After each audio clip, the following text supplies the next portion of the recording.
Di sebuah desa kecil yang dikelilingi oleh hutan lebat, hiduplah seorang anak perempuan bernama Liran, usianya baru 9 tahun. Namun keberaniannya melampaui anak-anak sebayanya. Suatu pagi, saat kabut masih menyelimuti perbukitan, Lira pergi mencari kayu, bakar ke tepian hutan, hal yang sering ia lakukan untuk membantu ibunya. Namun hari itu berbeda. Ia mengikuti suara nyanyian aneh yang datang dari dalam hutan. Suara itu seperti meraih, lembut dan menyerupai alunan nyanyian ibu.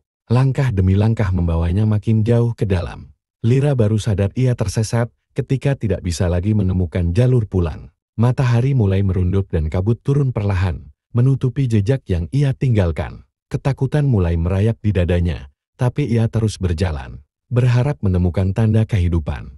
Saat malam tiba, udara menjadi dingin dan suara hutan mulai berubah menjadi gemuruh yang asing dan menyeramkan. Lira menunduk, memeluk lututnya di bawah pohon besar, berusaha menahan tangis. Tiba-tiba, suara ranting patah terdengar dari balik semak. Lira mendongak dan melihat sepasang mata berkilau menatapnya dari kegelapan. Seekor harimau putih besar muncul dari balik bayangan pohon. Bukannya menyerang, ia perlahan mendekat dan duduk di depan Lira, seolah mengamati dan menenangkannya. Bulu putihnya berkilau di bawah cahaya bulan. Matanya lembut dan penuh rasa ingin tahu. Lira terlalu lelah untuk lari, dan anehnya, ia tidak merasa takut. Harimau itu mendekatkan wajahnya, menyentuh lengan Lira dengan hidungnya. Dengan naluri yang tak ia mengerti, Lira meraih bulu lembut harimau itu dan bersandar padanya. Harimau putih itu diam, lalu melingkarkan tubuhnya seperti selimut hidup. Malam itu, Lira tidur dalam hangat tubuh sang penjaga. Ketika fajar menyingsing, harimau itu menggiring Lira lebih dalam ke hutan. Bukan ke sarangnya, tapi ke suatu tempat yang tampak seperti taman tersembunyi penuh bunga langka, sungai jernih, dan cahaya yang menembus dari celah-celah daun. Di sana, ada pohon-pohon aneh yang tidak pernah Lira lihat sebelumnya, dan suara alam yang tenang, seperti menyambutnya. Harimau putih itu tidak hanya melindunginya, tetapi juga mengajaknya berinteraksi dengan alam. Ia menunjukkan jalan ke sumber air bersih, buah yang bisa dimakan, dan tempat berlindung dari hujan. Seolah-olah hutan itu milik harimau tersebut, dan kini Lira adalah tamu istimewanya. Hari-hari berlalu, Lira mulai mengerti isyarat sang harimau. Ia memberinya nama, Aira. Namun, yang tidak diketahui Lira, desa tempat tinggalnya telah menganggapnya hilang. Orang-orang mencari, namun tidak pernah berhasil menembus bagian hutan tempat Aira tinggal. Sementara itu, Lira mulai merasa bahwa ia bukan sekadar tersesat, ia dipilih oleh hutan ini untuk suatu alasan. Dan pada suatu malam, saat bulan purnama menggantung sempurna di langit, Aira mengajak Lira ke sebuah bukit batu di jantung hutan. Di sana, ukiran-ukiran tua tergurat di permukaan batu. Lira merasa seolah-olah ukiran itu sedang bercerita padanya tentang seorang anak manusia yang menjadi penjaga hutan. Dibimbing oleh harimau putih, Lira menyentuh salah satu ukiran itu, dan tiba-tiba seberkas cahaya lembut menyala dari dalam batu. Sejenak ia merasa hangat, seperti dipeluk oleh sesuatu yang tak terlihat.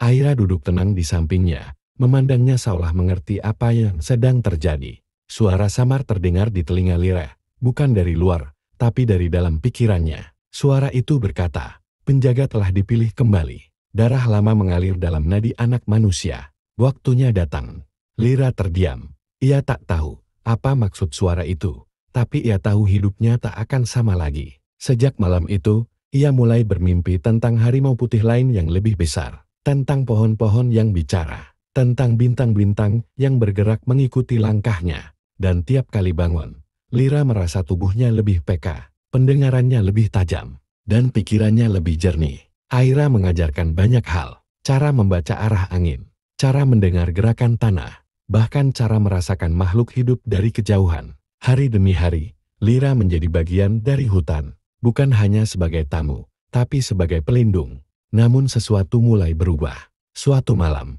Aira mengeluarkan raungan yang belum pernah Lira dengar sebelumnya, dalam, berat, dan penuh amarah. Ia memandang ke arah utara, tempat kabut menjadi lebih pekat dari biasanya. Aira menyentuh tanah dengan cakarnya, lalu menatap Lira dengan sorot tajam memperingatkan. Lira mengikuti arah pandangnya. Udara berubah dingin, aroma hutan yang biasanya segar kini terasa berat. Ada sesuatu yang datang. Dan Lira tahu, hutan sedang bersiap untuk menghadapi ancaman besar. Aira menggiringnya ke sebuah gua tersembunyi. Di dalamnya, terdapat lukisan-lukisan kuno, jauh lebih tua dari ukiran di batu. Salah satunya menggambarkan sosok manusia bersama harimau putih, berdiri di hadapan bayangan besar berwujud kabut dan tanduk. Di bagian bawah lukisan itu, ada satu sosok kecil lain. Seorang anak, rambutnya panjang.